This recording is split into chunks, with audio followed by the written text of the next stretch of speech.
Welcome to Doing Time with Joe. I'm your host, Joe Baker, back again with another episode, y'all. In this episode, I'm going to be talking about how prisons are lawless states, right? That's my opinion. I've been in here for a long time, as you know, if you've been listening to my show.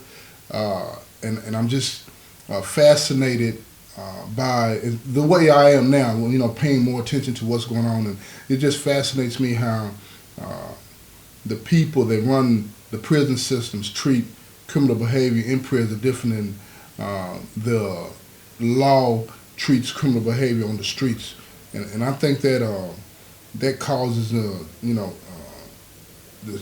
crime on the streets to increase, and I think it contributes to the recidivism rate and why our communities are not safe. And I'm going to be talking about that from my point of view, and hopefully you will understand what I'm saying about that and enjoy this show, y'all. I really think it's going to be informative. I really do.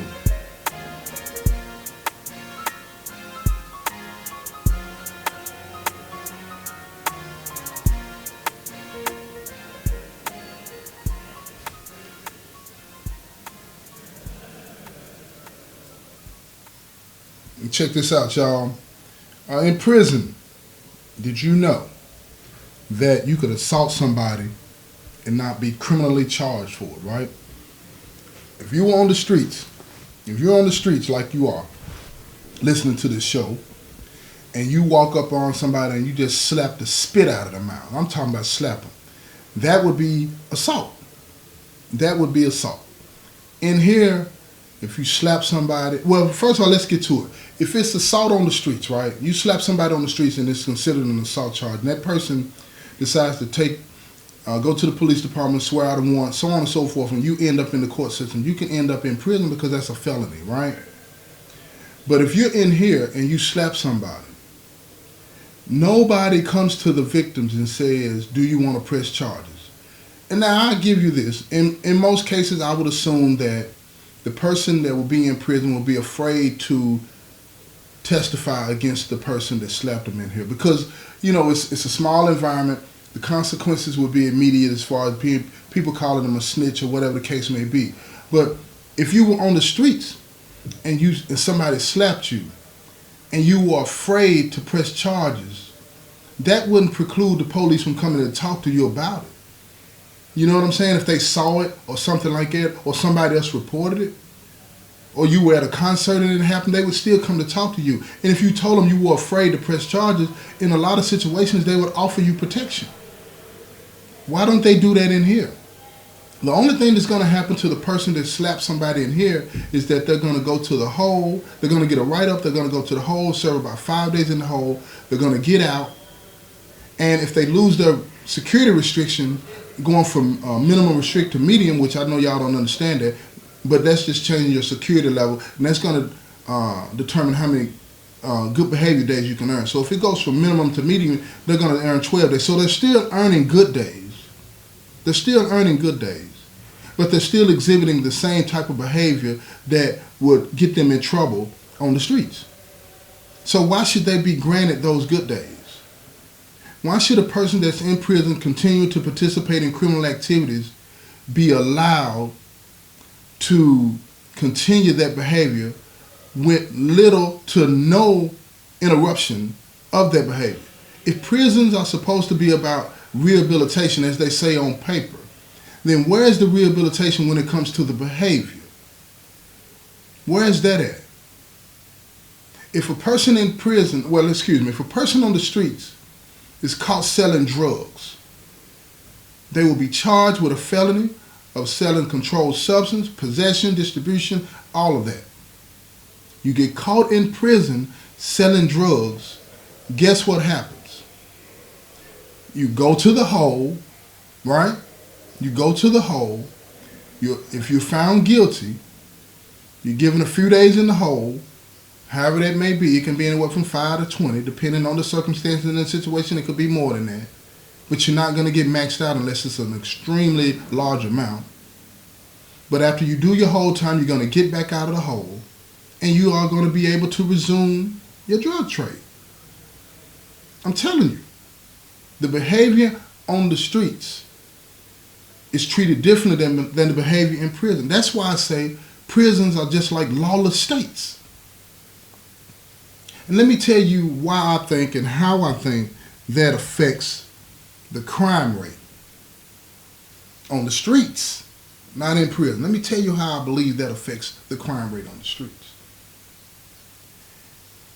When you are in prison selling drugs, right? You got to remember this. Nobody in prison serving their sentence is given the opportunity to leave to go pick up some drugs, bring them into the prison, and sell them. That's not how it works. Somebody out there in the streets is going to help facilitate this thing. Get the drugs for you, right? Get them trafficked in here. Then when you make your money, you'll be sending it back out there, right? Now, let's go back to the beginning of that. Somebody on the streets is going to facilitate the move to make it happen for you. That's criminal activity. Because they're going to be colluding with somebody that's selling drugs in your community to get the drugs to send into the prison. And then they're going to collude with somebody to get them in here. That is a crime. That's conspiracy to distribute drugs in your community. They may be sending the drugs in here, but it's a conspiracy nonetheless. It's a criminal conspiracy. Nothing happens to the person in prison. They catch the person on the street doing it, they prosecute him, but the person in prison gets to lay back and find another plug. That is continuing to, that is allowing crime to continue to happen in your neighborhood. And when that happens, crime goes up. Why? Because a lot of times when you're dealing with drugs and guns and all of that kind of stuff, people get hurt. People get hurt. Money gets messed up. Something happens, and here we go, causing the crime to grow up out there. It just continues to rise. It stays like that. And the people on the streets have no incentive to stop selling drugs because they can make money. They can make money selling the drugs in the penitentiary. But they sit out there, don't have to work, don't contribute to the tax base, other than when they go spend the drug money at the mall or at a concert or getting their hair fixed. Now, how does that make crime or help crime continue in the penitentiary? No change in the behavior, like I said before. There's no incentive to change my behavior if I'm in the penitentiary for drugs, for murder, for rape, for robbery, for whatever I'm in here for, and I'm making money to sit home. Why change my behavior? I just change my location, my address. I get to sleep, eat, you feel me? Not paying a nickel for it. I get to sleep, eat, go play basketball, play chess, do all of these things, but I don't have to work on who I am. I don't have to work on any of those things that put me in the penitentiary. Why? Because I'm a successful drug dealer in here.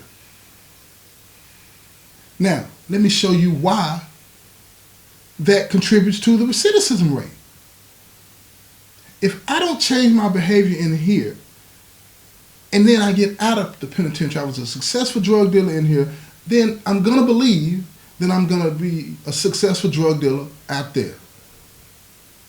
So whatever programs I have to take, I'm only taking them because the penitentiary tells me I got to take them. I'm not taking them because I believe in them. I'm not taking them because it's going to help me change. I'm saying and I'm doing all the right things in here because I'm getting my money the wrong way. So I got to put on the front. I got to put on the show to let them see or believe that I have changed. But they know that I haven't because I'm sure they've heard my name. But even if they do catch me, the penalty is not going to be the same as it would be on the streets. And that is the problem, y'all. That's what I'm getting at. If we want our prison systems to really be about rehabilitation, restoration, changing the laws on the streets and making sentences 100% or 85% is not going to do it.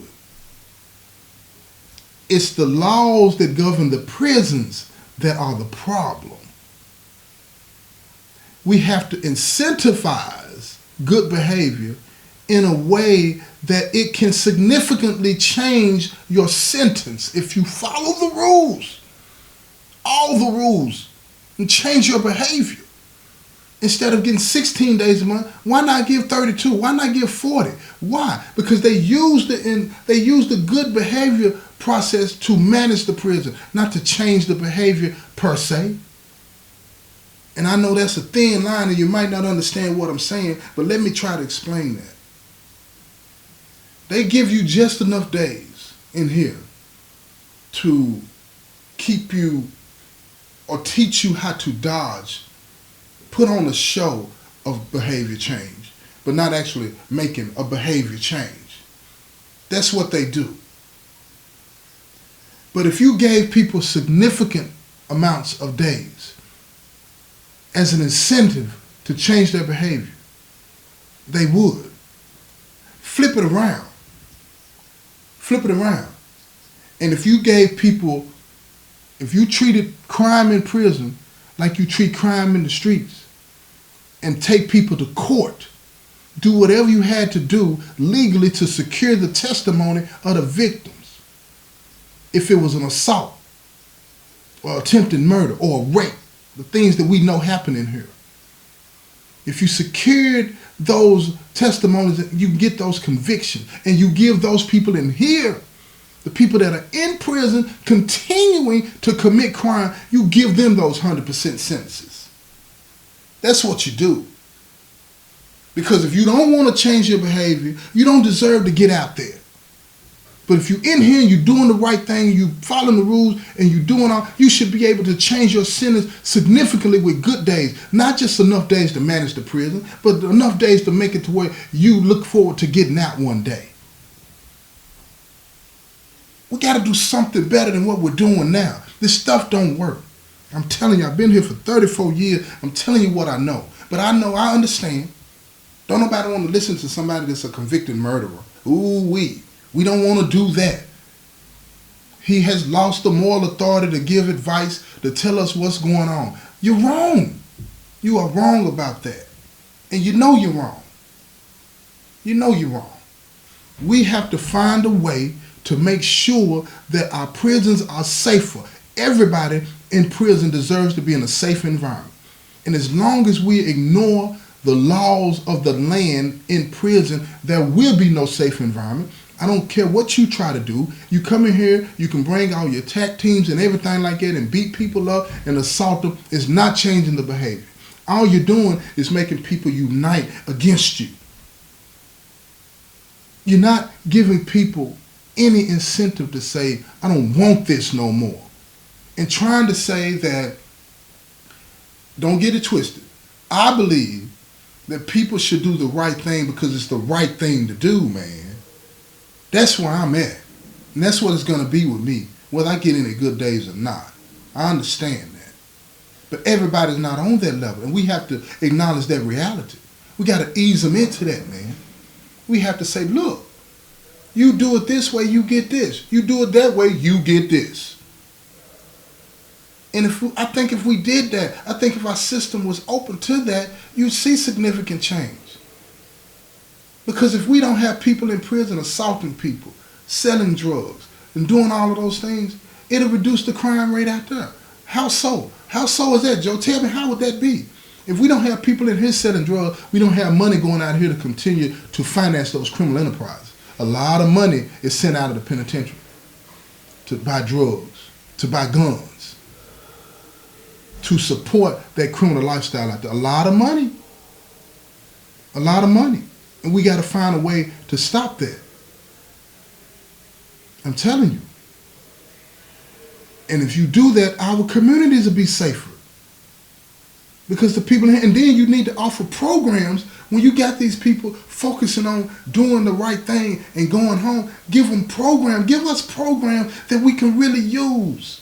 Don't let me go through a program for 18, 24 months and then I don't get to apply what I learned. I learned HVAC, but I don't get a job in HVAC. I don't get the opportunity to go to the streets and work. I got to wait until I get out. And if that's 5 years later, then what good is it doing me to go through any vocational program? It's not. I don't get to apply what I learned. It's a waste. It's a waste. And if I go to college and I get all of these degrees and I learn all of these things, that's a beautiful thing. Because like they say, one college course can reduce the recidivism rate, the personal recidivism rate of an individual by 43%. Just one class. So that's great. But what about after I learn these things, give me the opportunity to apply them to something that I want to do. Help me start a business from prison. Help me do that. Instead of having rules that preclude and prevent and block us out, have rules that are more inclusive. That give us an opportunity if we're doing the right thing. This thing of cutting you off and shutting you out in society or from society, it does not work. It does not work. If you believe that you can mistreat a person enough that they'll act right, then you're wrong. It doesn't work that way. It does not work that way. And I would hope that people would listen to what I'm saying and come to realize that it doesn't work that way. And it's not ever gonna work that way. And if you want to continue to see crime in the streets go up, if you want to continue to see people in prison get assaulted and just normalize that behavior and say that's just what it is and that's just how prison works, then don't do anything. Then don't do anything. If you're going to continue to vote for lawmakers that are going to tell you that making the laws on the streets as tough as possible, 100% sentences, if you continue to vote and think that these people are going to make a difference in your community, you are wrong. It's not. Pay attention to what's going on. Statistics don't mean nothing when you're the victim. I'm just keeping it 100 with y'all. They'll say, well, because of these laws, the crime rate has gone down 15%. Well, percentages of the crime going down don't mean nothing when somebody just broke in your house last night or assaulted you or your family member or standing on your corner selling drugs. That means nothing. So don't let people play with the numbers and tell you that things have changed because they made the laws tougher. When you can look out your window, or you can go down to the mall, or you can go to the grocery store, and you got to keep your head on a swivel. Don't let them tell you that things are getting better. If they're not doing these things, what I'm telling you, they are ignoring a big part of what could cause or what could solve the problems in the communities out there, just by doing those things in here. Come on, y'all. Y'all know better. Y'all smarter than me. You still out there. You got to be smarter than me. I got to be the damnedest fool in the world for doing what I did and coming in here. But it don't take a rocket scientist to figure this thing out. That's all I'm trying to say. That's all I'm trying to say. I ain't going to hold y'all up. I just wanted to drop that on you real quick and give you something to think about on your ride to work, or while you're on your way home from work, or if you're home right now leaning back chilling. I just wanted to give you something to think about before you go out there and advocate for these 100% sentences. Think about what I just said. And if you like what I said, contact your lawmaker. Tell them to listen to this episode. Tell them. Tell them to listen to this episode. Share it with them. Share it with your friends. Because I'm telling you what it is. I'm telling you what could really make a difference out there in your communities. I really appreciate y'all listening. Share these episodes on your social media. Hit me up in the comment section. My family, they'll let me know what you're talking about. I really appreciate your support. I really do, y'all. This has been another episode of Doing Time with Joe. I'm your host, Joe Baker, and I say peace, y'all.